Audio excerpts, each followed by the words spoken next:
Ciao, siamo a Orsulei, in Sardegna, in Ogliastra, siamo in località Suboe e siamo nella vigna della mia famiglia. La vigna è stata comprata molto tempo fa da mio nonno, la famiglia Murgia Carreras, io sono Gigi Carreras e quest'anno abbiamo deciso di espiantare la vigna vecchia che ormai non era più attiva, abbiamo deciso di ripiantarla ex novo.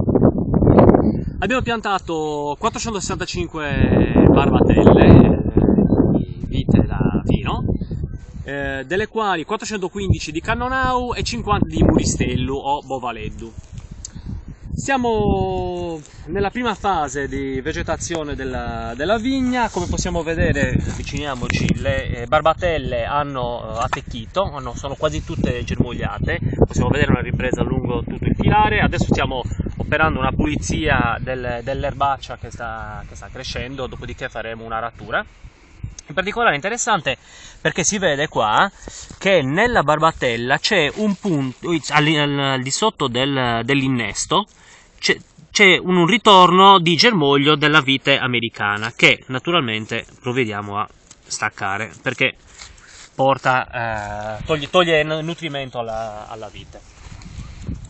Quindi adesso insomma ci troviamo nella prima fase del vigneto. Abbiamo un buon attecchimento, dovrebbe essere attorno al 100% o giù di lì. Mancano soltanto un paio di barbatelle che però potrebbero essere tardive, quindi vedremo fra un mese se effettivamente queste barbatelle non sono attecchite. Perciò diciamo che siamo stati fortunati, anche perché il tempo ci ha dato una grossa mano, visto che ha piovuto parecchio, e per questo diciamo le barbatelle sono state aiutate nella crescita.